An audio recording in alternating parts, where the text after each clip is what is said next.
Hello everyone, welcome to chemistry NEET easy channel.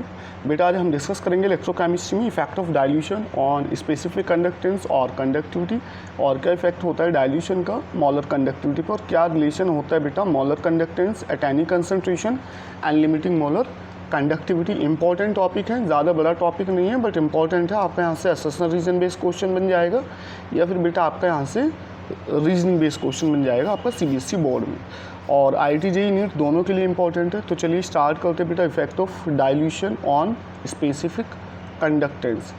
ठीक है बेटा, इफेक्ट ऑफ डाइल्यूशन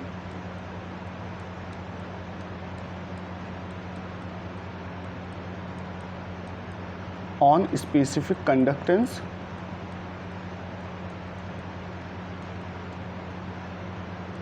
और कंडक्टिविटी।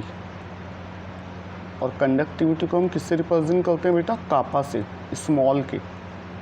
ठीक, अच्छा, इसको डिस्कस करने से पहले मैं आपको बताऊं, इसमें हमने स्पेसिफिक कंडक्टिविटी का क्या डेफिनेशन पढ़ा था बेटा, कि स्पेसिफिक कंडक्टेंस किसके इक्वल होता है बेटा? It is equal to conductance when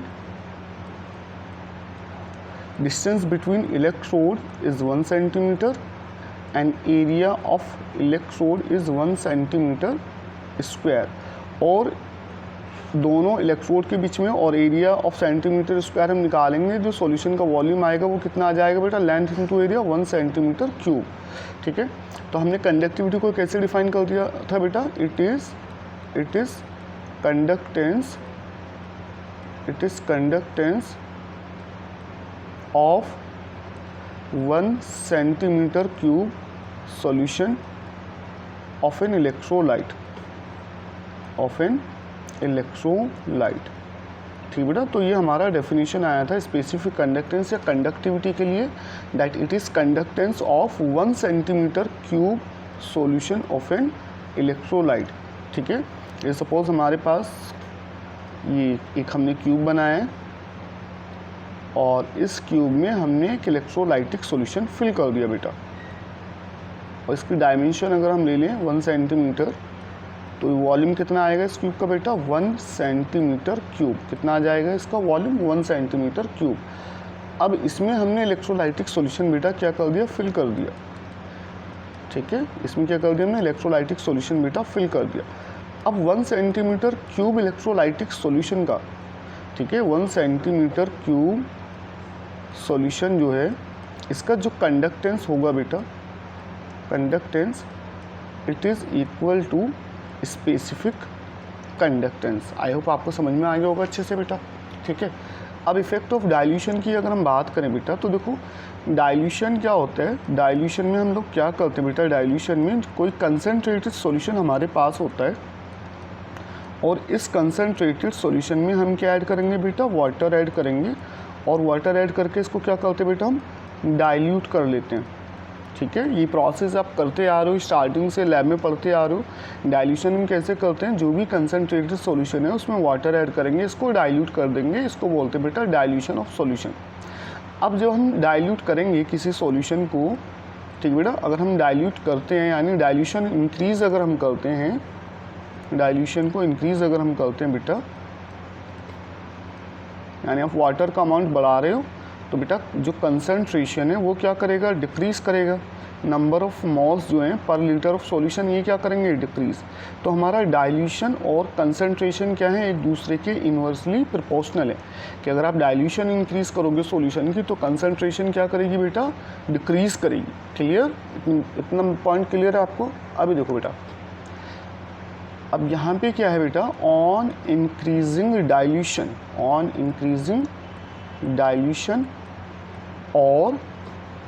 decreasing concentration. भाई अगर डाइल्यूशन इंक्रीज करें तो कंसंट्रेशन क्या करेगा? डिक्रीज करेगा। ऑन इंक्रीजिंग डाइल्यूशन और decreasing concentration of an electrolytic solution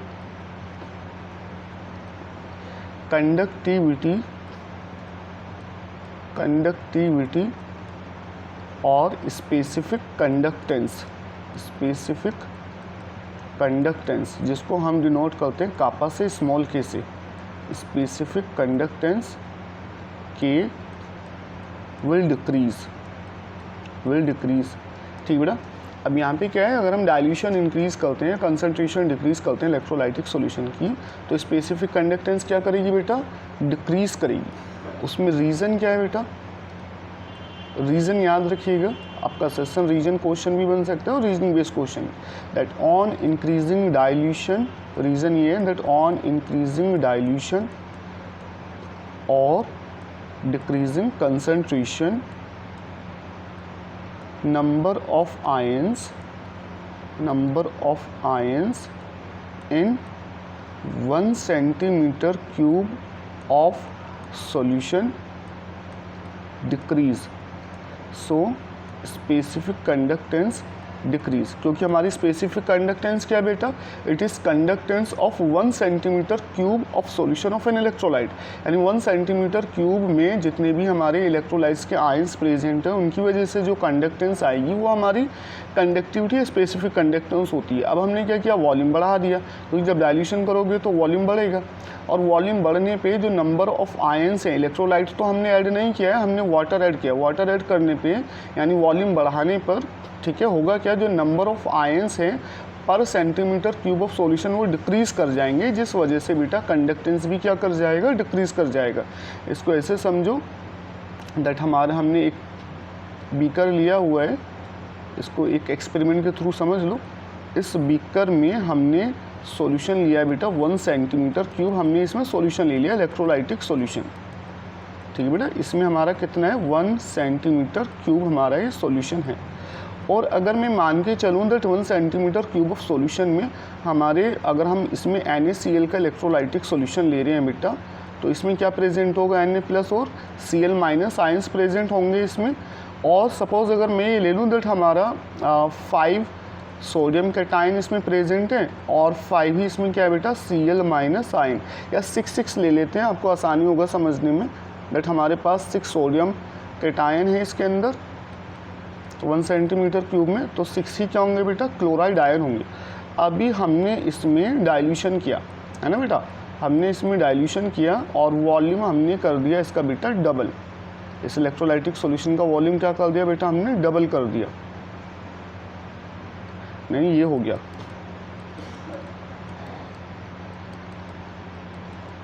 ठीक है। अभी सॉल्यूशन जब हमने डाइल्यूशन किया, सपोज़ ये हो गया हमारा 2 सेंटीमीटर क्यूब, सॉल्यूशन कितना हो गया, 2 सेंटीमीटर क्यूब डाइल्यूट करने पे, बट इसमें जो इलेक्ट्रोलाइट आयंस हैं बेटा वो तो इतने ही रहेंगे, 6 Na positive and 6 Cl negative, ठीक है बेटा। अब हमें पता है that 1 centimetre cube of solution जो है हमारा इलेक्ट्रोलाइटिक सॉल्यूशन में, इसमें नंबर ऑफ आयंस कितने हैं, सोडियम कैटायन 6 Na पॉजिटिव हैं और 6 Cl- है। तो 2 सेंटीमीटर क्यूब ऑफ सॉल्यूशन में आप जब फाइंड करोगे तो 6 Na positive and 6 Cl negative, तो इसमें पर सेंटीमीटर क्यूब कितना आ जाएगा बेटा, 3 Na positive and 3 Cl-, 1 centimetre cube में इतने आएंगे। तो देखो सीधी सी बात है, जब 1 सेंटीमीटर क्यूब में 6 सोडियम कैटायन है तो 2 सेंटीमीटर क्यूब जब सॉल्यूशन कर लोगे तो 2 सेंटीमीटर क्यूब में 2 सेंटीमीटर क्यूब में भी कितने बेटा, 6 ही रहेंगे, क्योंकि इलेक्ट्रोलाइट तो हमने ऐड नहीं किया। तो अब 2 सेंटीमीटर क्यूब में जब 6 हैं तो अब उसको डिवाइड करो, 1 सेंटीमीटर क्यूब में कितने निकल के आएंगे, 3 निकल के आएंगे ना। तो यहाँ पे क्या है बेटा, नंबर ऑफ आयंस जो हो रहे हैं बेटा, नंबर ऑफ आयंस क्या कर रहे हैं बेटा, नंबर ऑफ आयंस डिक्रीज हो रहे हैं on increasing dilution. Dilution increase होने पे नंबर ऑफ आयंस डिक्रीज हो रहे, इसलिए बेटा जो कंडक्टिविटी है, स्पेसिफिक कंडक्टेंस, ये बेटा डिक्रीज कर जाएगी। क्लियर है बेटा। अब देखो असर्शन रीजन बेस्ड क्वेश्चन अगर हमारा इस पे बना तो देखो कैसे बनेगा बेटा। पहला असर्शन दे दिया, assertion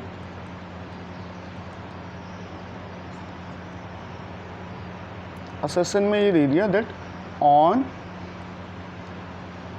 decreasing dilution, on decreasing dilution specific conductivity decrease, और रीज़न दे दिया, reason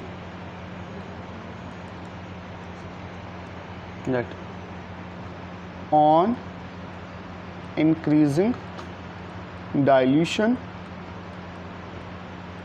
number of ions number of ions of an electrolyte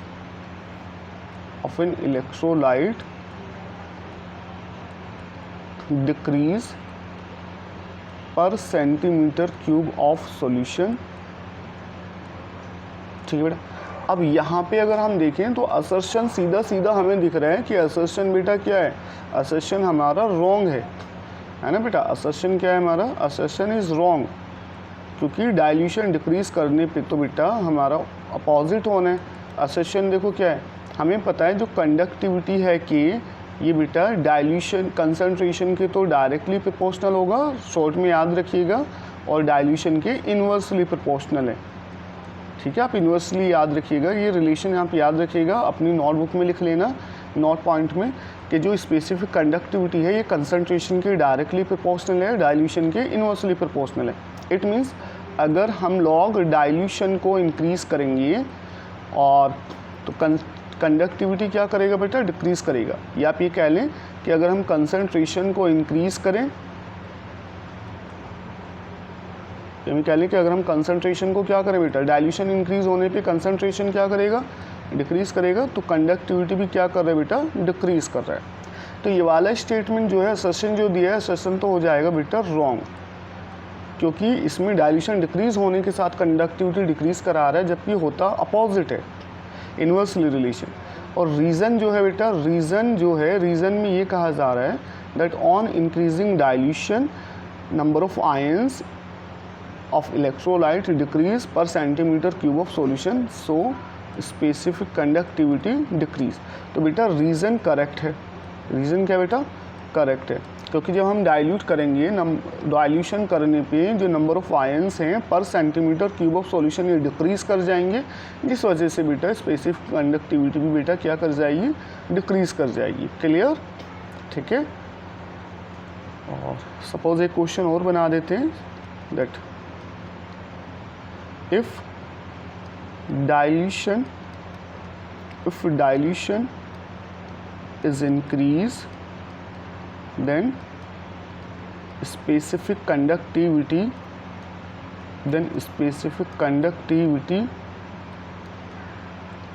kappa, specific conductivity option A will increase, option B will decrease, option C neither increase nor decrease, या लिख दें कि remain same,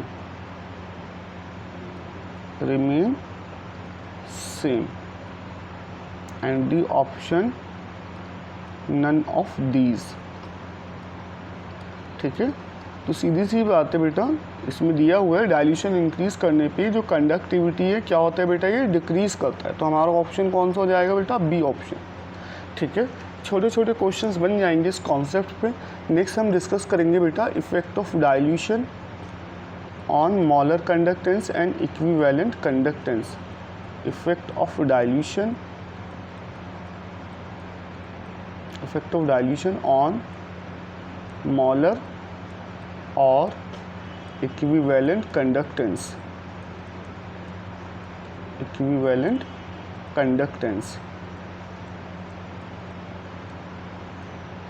तो हमने पढ़ा बेटा जो मोलर कंडक्टेंस होता है लैम्डा एम, हमने पढ़ा था ये क्या था बेटा, specific conductivity into volume of solution containing 1 mole of electrolyte. ठीक है बेटा।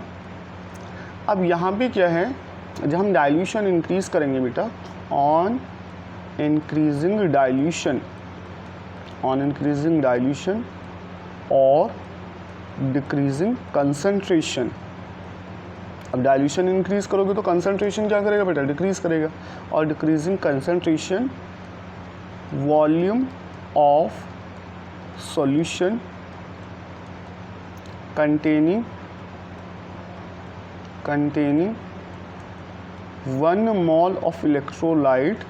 1 mole of electrolyte increase, so molar conductance और इक्विवेलेंट कंडक्टेंस इंक्रीज। ठीक है बेटा, तो यहाँ पे क्या है बेटा, जो मोलर कंडक्टेंस या इक्विवेलेंट कंडक्टेंस है ये डायरेक्टली प्रोपोर्शनल है किसके बेटा, डाइल्यूशन के, और इन्वर्सली प्रोपोर्शनल किसके बेटा, कंसंट्रेशन के। ठीक है बेटा, तो यहाँ पे क्या है, अगर डाइल्यूशन इंक्रीज करोगे तो मोलर कंडक्टेंस इंक्रीज करेगा, क्योंकि ओवरऑल वॉल्यूम ऑफ सॉल्यूशन जो है जिसमें 1 मोल ऑफ इलेक्ट्रोलाइट है ये इंक्रीज हो रहा है। ठीक है बेटा, हालांकि कंडक्टिविटी डाइल्यूशन पे डिक्रीज करेगा, बट यहाँ पे इंक्रीज इन वॉल्यूम ज़्यादा डोमिनेट करता है, मोर डोमिनेंट। ठीक है, कापा इतना डिक्रीज नहीं होगा जितना इंक्रीज वॉल्यूम में देखने को मिलेगा, जिससे मोलर कंडक्टेंस क्या हो जाएगा बेटा, इंक्रीज कर जाएगा। तो यहाँ पे याद रखिएगा दैट ऑन इंक्रीजिंग डाइल्यूशन और decreasing concentration volume of solution containing 1 mole of electrolyte increase, so molar conductance और इक्विवेलेंट कंडक्टेंस क्या करेगी बेटा, इंक्रीज कर जाएगी। क्लियर बेटा। नेक्स्ट इसमें हम बात करेंगे बेटा लिमिटिंग मोलर कंडक्टिविटी की। ठीक है, नेक्स्ट टॉपिक जो है हमारा that is limiting molar conductivity. Limiting molar conductivity, limiting molar conductivity, जिसको हम डिनोट करते हैं बेटा लिमिटिंग मोलर कंडक्टिविटी को लैम्डा एम नोट से। Now what is limiting molar conductivity, that when या इसको डिफाइन करें एक सिंपल वर्ड में लिमिटिंग मोलर कंडक्टिविटी को, that the molar conductance या the molar conductivity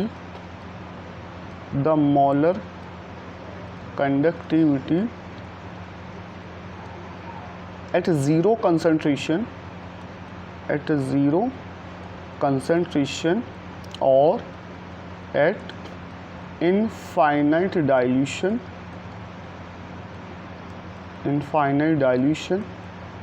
is called limiting molar conductivity. Is called limiting molar conductivity.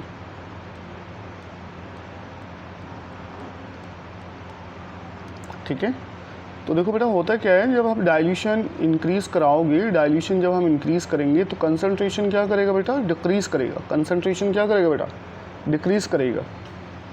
On increasing dilution concentration decrease, ये पता है। ठीक है, डाइल्यूशन इंक्रीज करने पे कंसंट्रेशन डिक्रीज करेगा। हम क्या करें, again and again dilution increase करते जा रहे हैं तो कंसंट्रेशन क्या करता जाएगा बेटा, डिक्रीज करता जाएगा। और एक टाइम ऐसा आएगा कि जो कंसंट्रेशन है वो अप्रोच कर जाएगा ज़ीरो, यानी कंसंट्रेशन क्या हो जाएगी, ज़ीरो। और जब कंसंट्रेशन ज़ीरो हो जाएगा इस डाइल्यूशन को हम कहते हैं बेटा इनफाइनाइट डाइल्यूशन। आई बात समझ में कि डाइल्यूशन इंक्रीज करने पे कंसंट्रेशन डिक्रीज करेगा। आप डाइल्यूशन करते जाओ, वाटर ऐड करते जाओ, कंसंट्रेशन डिक्रीज करता जाएगा। कोई तो एक पॉइंट ऐसा आएगा कि कंसंट्रेशन डिक्रीज करते करते कैसा हो जाएगा बेटा, ज़ीरो। और ज़ीरो कंसंट्रेशन पे जो हमें डाइल्यूशन मिलेगा इसको बोलते हैं बेटा इनफाइनाइट डाइल्यूशन। और इनफाइनाइट डाइल्यूशन पे सॉल्यूशन का जो मोलर कंडक्टिविटी होता है बेटा, ठीक है, ये हमारा हो जाता है लिमिटिंग मोलर कंडक्टिविटी। क्लियर बेटा। तो सीधा सिंपल डेफिनेशन है, the molar conductivity at zero concentration और at infinite dilution is called limiting molar conductivity, जिसको हम लैम्डा एनओ से बेटा रिप्रेजेंट करते हैं। क्लियर बेटा। नेक्स्ट हमारा जो टॉपिक है बेटा that is relation between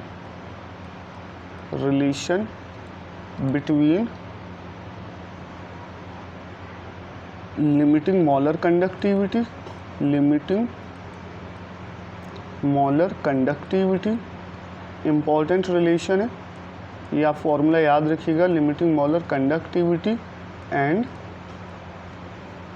molar conductivity at any concentration, molar conductivity at any concentration. तो इसमें रिलेशन याद रखिएगा बेटा। अब जो लिमिटिंग मोलर कंडक्टिविटी है इसको तो हम किससे डिनोट करते हैं बेटा, लिमिटिंग मोलर कंडक्टिविटी, इसको हम डिनोट करते हैं लैम्डा एम नोट से। Limiting molar conductivity is denote by lambda M naught. और जो कि मोलर कंडक्टिविटी होती है at any concentration, molar conductivity at any concentration, इसके लिए हमने फॉर्मूला पढ़ा था बेटा, at any concentration lambda M. At any concentration हम कैसे कैलकुलेट करेंगे बेटा, kappa into 1000 divided by molarity, ठीक है बेटा। और एक हमारे पास होता है बेटा अल्फ़ा, जिसको हम बोलते हैं डिग्री ऑफ डिसोसिएशन। क्या कहते हैं बेटा, डिग्री ऑफ डिसोसिएशन, यानी हमने जितने नंबर ऑफ इलेक्ट्रोलाइट पार्टिकल्स लिए हैं उसमें से कितने डिसोसिएट हो जा रहे हैं, ठीक है, वो निकल के आएगा हमारा डिग्री ऑफ डिसोसिएशन, जो रेशो आएगा, ठीक है, number of particle dissociate divided by total number of particles initially taken, ये होता है हमारा डिग्री ऑफ डिसोसिएशन। अब रिलेशन जो है लैम्डा एम नोट में और लैम्डा एम सी में, तो ये रिलेशन आता है बेटा alpha is equal to lambda M at any concentration divided by molar conductance, limiting molar conductance, है ना बेटा। ये आप रिलेशन याद रखिएगा, रिलेशन कि क्या रिलेशन है, यहाँ से आपका क्वेश्चन बन जाएगा, क्वेश्चन करेंगे भी हम। तो ये क्वेश्चन है बेटा alpha is equal to molar conductance at any concentration divided by molar conductance at infinite dilution. Important relation है, यहाँ से आपको हम एक लास्ट में एक न्यूमेरिकल बेटा अटेम्प्ट करेंगे इस पर, ठीक है। नेक्स्ट इसमें हम डिस्कस करते हैं बेटा, next is graph, graph between molar conductance and concentration square root C, concentration square root C. तो यहाँ पे बेटा जो ग्राफ है वो वीक इलेक्ट्रोलाइट और स्ट्रॉन्ग इलेक्ट्रोलाइट के अलग अलग आएगा, और ग्राफ बेटा इंपॉर्टेंट है, ठीक है। तो पहले बात करेंगे बेटा हम किसके लिए, स्ट्रॉन्ग इलेक्ट्रोलाइट के लिए। सबसे पहले किसके लिए बात करेंगे बेटा, strong electrolyte like KCl, like KCl। तो बेटा KCl के लिए स्ट्रॉन्ग इलेक्ट्रोलाइट कोई भी हो, उसके लिए जब हम ग्राफ प्लॉट करेंगे बेटा, तो हमें ये ग्राफ मिलेगा बेटा उसके लिए। वाई एक्सिस पे ये हो गया हमारा मोलर कंडक्टेंस, और एक्स एक्सिस पे हो गया बेटा हमारा ये कंसंट्रेशन, ठीक है। तो स्ट्रॉन्ग इलेक्ट्रोलाइट के लिए कर्व बेटा ये आएगा straight line curve with negative slope, straight line curve with negative slope. और इसके लिए जो इक्वेशन आती है बेटा, जो रिलेशन बताती है मोलर कंडक्टेंस में और कंसंट्रेशन में स्ट्रॉन्ग इलेक्ट्रोलाइट के लिए, तो हमारे पास ये इक्वेशन होता है बेटा lambda M is equal to lambda M naught minus A square root C. ये आप रिलेशन याद रखें स्ट्रॉन्ग इलेक्ट्रोलाइट्स में, ठीक बेटा, ये इक्वेशन आप याद रखिएगा। और इस इक्वेशन को हम नेम देते हैं बेटा, इसको कहते हैं डिबाई-हकल, डिबाई-हकल ऑन-सेंगर इक्वेशन, डिबाई-हकल ऑन-सेंगर इक्वेशन। और ये इक्वेशन किसके लिए बेटा, याद रखिएगा ये स्ट्रॉन्ग इलेक्ट्रोलाइट के लिए, ये स्ट्रॉन्ग इलेक्ट्रोलाइट के लिए है बेटा। और ये रिलेशन बताती है lambda M naught and concentration, ठीक बेटा। अब इसको अगर कंपेयर करोगे इस इक्वेशन को, lambda M is equal to lambda M naught minus A square root C को कंपेयर करोगे बेटा, वाई एक्सिस पे लैम्डा एम है और एक्स एक्सिस पे क्या है बेटा हमारा, ये है स्क्वायर रूट सी प्लस सी। तो कंपेयर करेंगे तो यहाँ पे जो इंटरसेप्ट है बेटा वो किसके इक्वल आ रहा है, स्ट्रॉन्ग इलेक्ट्रोलाइट्स के केस में इंटरसेप्ट हमारा मिलेगा बेटा लैम्डा एम नोट के इक्वल, लिमिटिंग मोलर कंडक्टिविटी। और बेटा जो स्लोप है, स्लोप किसके इक्वल है बेटा, slope is equal to minus A. अब यहाँ पे जो माइनस ए है, यानी जो ए है बेटा, सिंपली इसकी बात करें तो स्लोप माइनस ए के इक्वल है। यहाँ पे जो हमारा ए है बेटा, A is a constant, A is a constant, और ये डिपेंड करता है बेटा, it depend on nature of electrolyte, depend on nature of electrolyte, ये याद रखिएगा। और पर्टिकुलर टाइप ऑफ इलेक्ट्रोलाइट के लिए जो ए का वैल्यू होगा बेटा वो सेम रहेगा, ठीक है। ए का जो वैल्यू रहेगा पर्टिकुलर टाइप ऑफ इलेक्ट्रोलाइट के लिए सेम रहेगा, अलग अलग इलेक्ट्रोलाइट लोगे तो बेटा उनके लिए डिफरेंट हो जाएगा। अब यहाँ देखो ये जो हमारा कर्व है बेटा, इस कर्व को हम पीछे की तरफ अगर एक्स्ट्रा प्लॉट करें पीछे की तरफ एक्स्ट्रा प्लॉट करें तो यहाँ जो कंसंट्रेशन है, देखो इधर तो हमारा कंसंट्रेशन क्या हो रहा है, इंक्रीज़ हो रहा है, और जब हम इधर की तरफ चलेंगे, ठीक बेटा, इसमें ग्राफ को आपको कैसे चलना है बेटा, लेफ़्ट साइड में चलना है, ठीक है। इधर की तरफ देखो, इस ग्राफ को इधर की तरफ चलेंगे तो कंसंट्रेशन क्या हो रहा है बेटा, देखो ज़रा कंसंट्रेशन क्या कर रहा है, इधर तो डिक्रीज़ करेगा ना, जब आप राइट से लेफ्ट की तरफ चलेंगे कंसंट्रेशन डिक्रीज़ कर रहा है। तो देखो मोलर कंडक्टेंस क्या हो रहा है बेटा, इंक्रीज़ हो रहा है। ग्राफ में देखो कंसंट्रेशन डिक्रीज़ होने के साथ मोलर कंडक्टेंस धीरे धीरे क्या हो रहा है, इंक्रीज़ हो रहा है। और जैसे ही कंसंट्रेशन अप्रोच करेगा ज़ीरो पे तो हमें जो मोलर कंडक्टेंस मिलेगा इस पॉइंट पे, इसको हम कह देते हैं बेटा limiting molar conductivity lambda am not. तो बेटा स्ट्रॉन्ग इलेक्ट्रोलाइट के केस में अगर हमें लिमिटिंग मोलर कंडक्टिविटी फाइंड करनी है तो वो ग्राफ की हेल्प से फाइंड हो जाएगी। ग्राफ को पीछे की तरफ एक्स्ट्रा प्लॉट करेंगे और जीरो कंसंट्रेशन पे जो हमें मोलर कंडक्टेंस मिलेगा ये बेटा लिमिटिंग मोलर कंडक्टिविटी हो जाएगा, और ये हमारा इंटरसेप्ट के इक्वल हो जाएगा। ये किसके इक्वल हो जाएगा, हमारा लैम्डा एम नोट इंटरसेप्ट के इक्वल है ना। लैम्डा एम नोट किसके इक्वल है बेटा, यहाँ से हमारा लैम्डा एम नोट हमारा इक्वल है बेटा इंटरसेप्ट के इक्वल है ना बेटा, ये रहा, और स्लोप इसके इक्वल है -a के इक्वल। तो ये याद रखिएगा, ग्राफ में पूछ लेते हैं बेटा। आई होप आपको क्लियर हो गया होगा। तो इसमें क्या है बेटा, that in case of strong electrolyte, in case of strong electrolyte limiting molar conductivity lambda m naught can be determined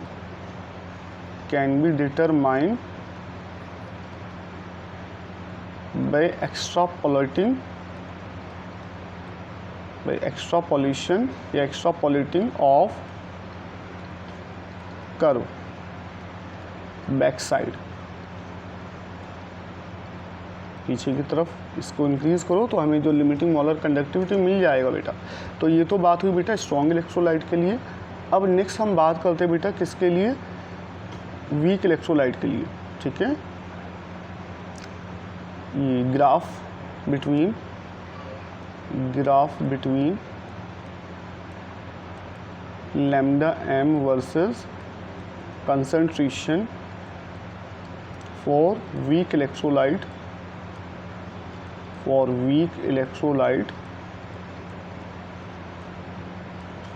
like acetic acid CH3COOH, this is known as acetic acid।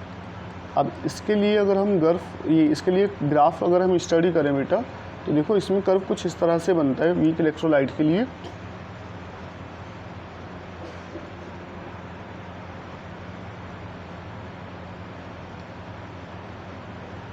ये x axis पे क्या हो गया बेटा, concentration हो गया square root सी, और Y axis पे मॉलर कंडक्टेंस हो गया बेटा लैम्डा एम। तो इसके लिए जो कर्व है बेटा वो कुछ इस तरह से होता है, ये कर्व आएगा बेटा इसके लिए।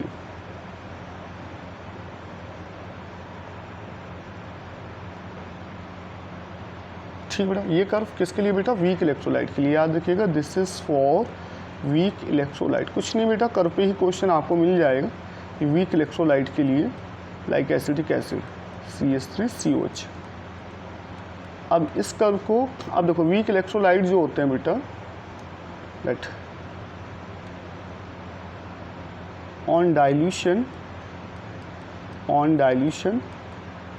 on increasing dilution or decreasing concentration, degree of dissociation या degree of ionization बोल दो या degree of dissociation of weak electrolyte increase,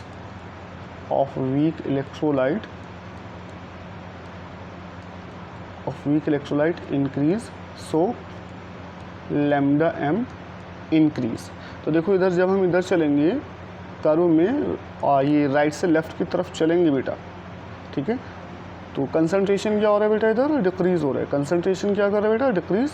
और जबकि मॉलर कंडक्टेंस ये पहले हाई कंसंट्रेशन पे क्या है बेटा, हाई कंसंट्रेशन पे तो इतना तेज़ी से ये आपका इंक्रीज़ नहीं होगा मोलर कंडक्टेंस, लेकिन जब आप लो कंसंट्रेशन की तरफ जाओगे, कर्व में लो कंसंट्रेशन की तरफ देखोगे तो देखो एकदम तेज़ी से इंक्रीज़ हुआ है मोलर कंडक्टेंस, ठीक है। तो हायर कंसंट्रेशन पे तो मोलर कंडक्टेंस इतना तेज़ी से नहीं इंक्रीज़ होगा, क्योंकि हायर कंसंट्रेशन पे, एट हायर कंसंट्रेशन में लिख देता हूँ, at higher concentration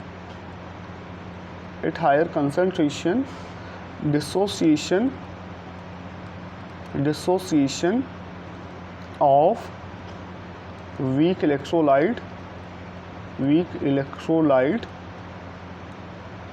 is slow।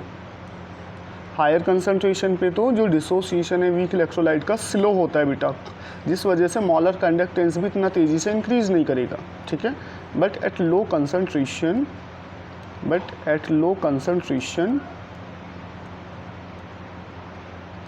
degree of dissociation of weak electrolyte increase,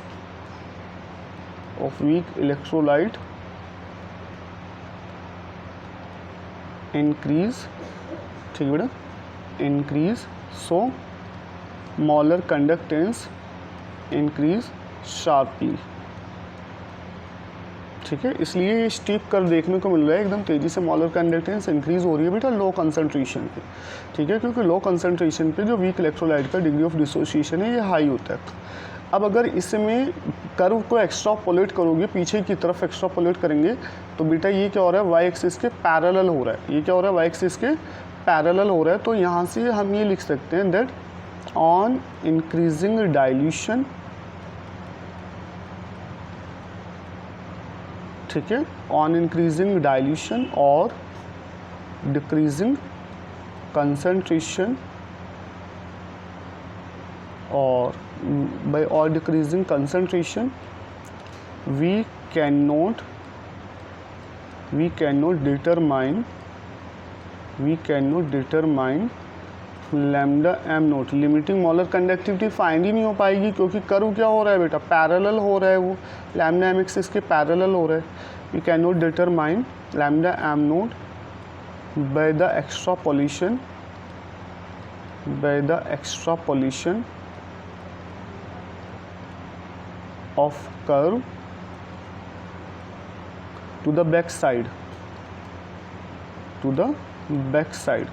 और दूसरा रीज़न एक और है कि लो कंसंट्रेशन पे जो हमें मोलर कंडक्टिविटी मिलेगी, दूसरा रीज़न ये भी है बेटा that at very low concentration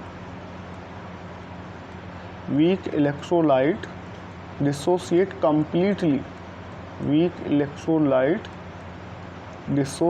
एक रीज़न ये भी आप याद रखिएगा, weak electrolyte dissociate completely, so lambda m not obtained is very low to be measured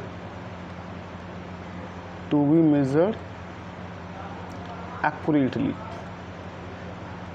अगर हम कंसंट्रेशन को ज़ीरो पे लेके चले भी जाएं, ठीक है, तो ज़ीरो कंसंट्रेशन पे या वेरी लो कंसंट्रेशन पे वीक इलेक्ट्रोलाइट बेटा डिसोसिएट हो जाता है कम्प्लीटली, और यहाँ से जो हमें लिमिटिंग मोलर कंडक्टेंस मिलेगी वो बहुत कम होगी, is very low to be measured accurately, उसको हमें एक्यूरेटली मेज़र नहीं कर पाएंगे। और पहले वाला रीज़न ये है कि कर्व को हम एक्स्ट्रापोलेट करेंगे पीछे की तरफ, तो वो क्या हो जा रहा है बेटा, पैरेलल हो जा रहा है, वो लैम्डा एम एक्सिस को क्रॉस ही नहीं कर पा रहे, जिस वजह से हमें लिमिटिंग मोलर कंडक्टिविटी नहीं मिल पाएगी। तो यहाँ पे जो वीक इलेक्ट्रोलाइट के लिए अब limiting molar conductivity weak electrolyte के लिए कैसे फाइंड करेंगे, तो ये अपन नोट पॉइंट में याद रखिएगा that in case of weak electrolyte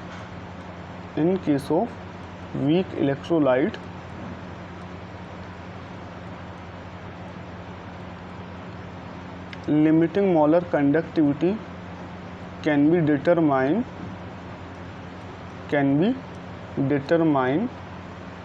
by using Colrose law,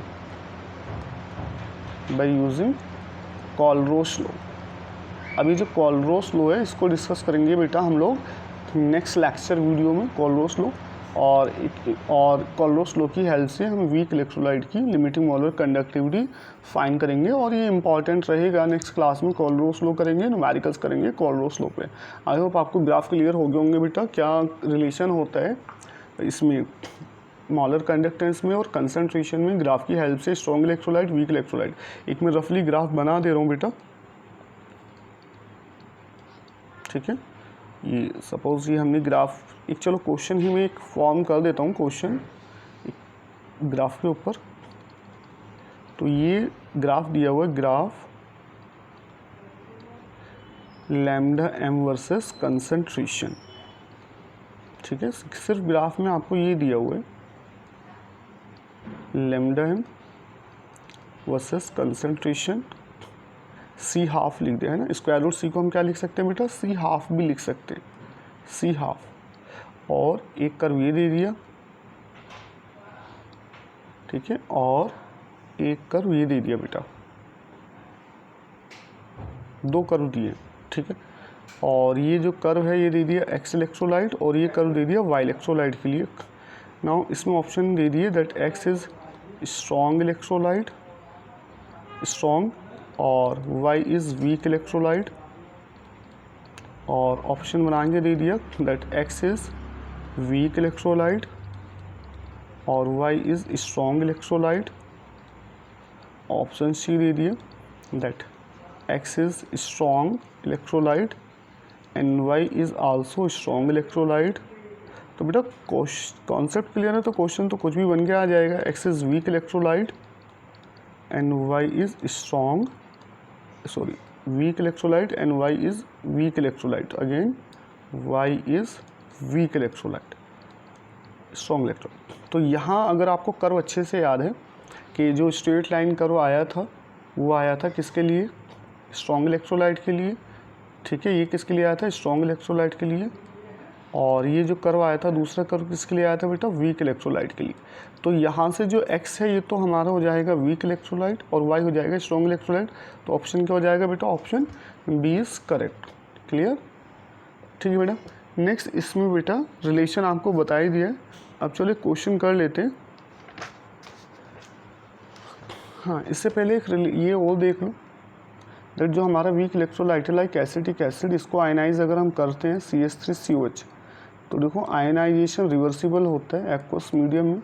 ये CH3CO minus aqueous ion produce करेगा प्लस H प्लस एक्वस, ठीक बेटा। अब यहाँ पे अगर हम मान के चलें इनिशियल कंसंट्रेशन कितना में ले लें बेटा, 1 मोलर, ठीक। तो इनिशियल ये कितना रहेगा, 0 0। सपोज ये टाइम t 0 पे और टाइम t पे इसका कितना बना बेटा, x मोलर, और इसका कंसंट्रेशन कितना बेटा, x मोलर। तो इसमें से कितना जाएगा, 1 माइनस x मोलर। अभी इक्विलिब्रियम रिवर्सिबल रिएक्शन है, तो इसके लिए जो इक्विलिब्रियम कांस्टेंट Kc हम लोग लिखेंगे वो लिखेंगे कंसंट्रेशन ऑफ एसिटेट आयन, क्योंकि जो Kc होता है ये इक्वल होता है concentration of products divided by concentration of reactant CH3COOH। और अगर अल्फ़ा की टर्म्स में बात करेंगे तो ये x इक्वल हो जाएगा बेटा C अल्फ़ा के, ठीक है। अगर हम डिग्री ऑफ डिसोसिएशन कंसिडर करें तो x किसके इक्वल, C अल्फ़ा, ये C अल्फ़ा, और ये क्या हो जाएगा बेटा 1 अच्छा कंसंट्रेशन इनिशियल इसमें C ले लेते हैं, ठीक है। कंसंट्रेशन इनिशियल का ले लेते हैं C, तो जाएगा C माइनस C अल्फ़ा। इसकी कंसंट्रेशन क्या जाएगी, C माइनस C अल्फ़ा। तो एसिटेट आयन का कंसंट्रेशन कितना, C alpha. H plus ion concentration बेटा कितना, C अल्फ़ा। और एसिटिक एसिड जो हमारा इसका कंसंट्रेशन टाइम टी पे कितना, C माइनस C अल्फ़ा। तो Ka एसिड डिसोसिएशन कांस्टेंट जो बनेगा बेटा C square alpha square divided by C common ले लेते हैं 1 माइनस अल्फ़ा, एक C से एक C कैंसिल, और ये जाएगा acid dissociation constant is equal to C alpha square upon 1 minus alpha. Where C क्या है बेटा, C is concentration, C is concentration और alpha is degree of dissociation of electrolyte, और K क्या है बेटा यहाँ पे, acid dissociation constant, K is acid dissociation constant. तो ये आप फॉर्मूला याद रखें। अच्छा यहाँ पे क्या है, अगर हम अल्फ़ा को 1 के रिस्पेक्ट में नेगलेक्ट भी करें, if alpha is very less than 1, ठीक है, alpha is very less than 1 in case of weak electrolyte. तो ये हो जाएगा हमारा Ka is equal to C alpha square, ठीक। एक ही आप ये रिलेशन भी याद रखें।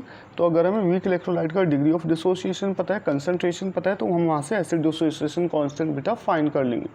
अब देखो ये न्यूमेरिकल है अपन लोग का,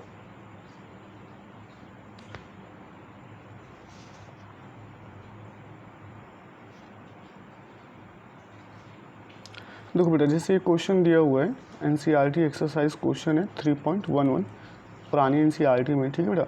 ये कह रहा है कि जो कंडक्टिविटी है, conductivity of 0.00241 molar acetic acid is 7.896 into 10⁻⁻5 siemens centimetre inverse, calculate its molar conductivity. तो पहले क्या कैलकुलेट करना है बेटा, molar conductivity, and lambda M naught दिया हुआ है इसके लिए 390.5, then what is dissociation constant Ke।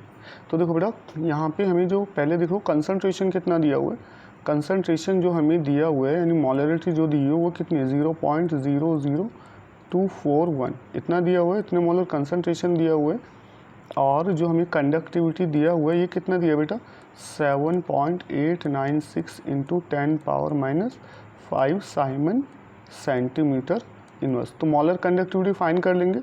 क्या फॉर्मूला होता है, lambda M at any concentration is equal to K into 1000 divided by molarity. ये फॉर्मूला है ना बेटा, हमने किया था इस पे क्वेश्चंस। तो कंडक्टिविटी कितना है 7.896 into 10⁻⁻5 into 1000 divided by molarity कितना बेटा कंसंट्रेशन 0.00241।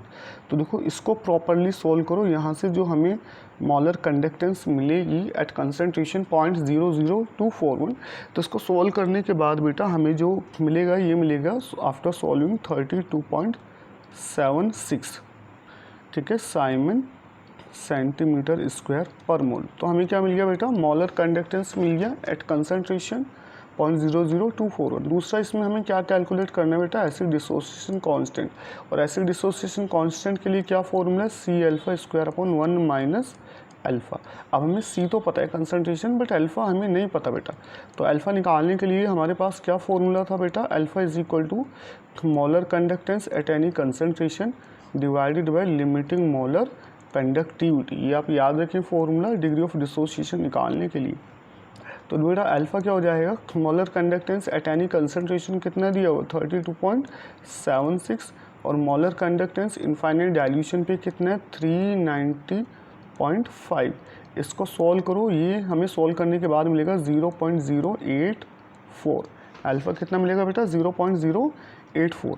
अब यहाँ से एसिड डिसोसिएशन कांस्टेंट फाइंड करेंगे, Ka is equal to C alpha square, और C कितना बेटा concentration 0.00241, alpha square means 0.084 into 0.084 के इंटू क्या हो गया C alpha square divided by 1 minus alpha 1 minus 0.084। तो अगर आप इसको प्रॉपरली सॉल्व करते हैं तो यहाँ से हमें जो एसिड डिसोसिएशन कांस्टेंट मिलेगा इसको सॉल्व कर लेना, कैलकुलेट कर लेना। इसको सॉल्व करने के बाद हमें ये मिलेगा 1.85 इंटू 10⁻⁻5 मोल पर लीटर, ठीक है ना। सॉल्व करने के बाद ये हमें इतना मिल जाएगा, इसको सॉल्व कर लेना, कैलकुलेट कर लेना। तो एनसीईआरटी एक्सरसाइज क्वेश्चन है, अच्छा क्वेश्चन है, यहाँ से आपको बोर्ड में मिल जाएगा, मे भी आपको यहाँ से क्वेश्चन नीट और जेईई में भी मिल जाए आपको, ठीक है बेटा। तो ये आज का हमारा टॉपिक कंप्लीट होता है। इफेक्ट ऑफ डाइल्यूशन बता दिया आपको, स्पेसिफिक कंडक्टिविटी और मॉलर कंडक्टिविटी पर, और आपका जो रिलेशन होता है, क्या रिलेशन होता है लिमिटिंग मॉलर कंडक्टिविटी में और मॉलर कंडक्टेंस में एट एनी कंसंट्रेशन, न्यूमेरिकल आपको बता दिया। और बेटा ग्राफ इंपॉर्टेंट है, ग्राफ याद रखिएगा स्ट्रॉन्ग इलेक्ट्रोलाइट के लिए और वीक इलेक्ट्रोलाइट के लिए। नेक्स्ट वीडियो में हम डिस्कस करेंगे बेटा कोलब्रुक लॉ। तो वीडियो को लाइक कीजिएगा और ज़्यादा से ज़्यादा शेयर करना है, ठीक है बेटा।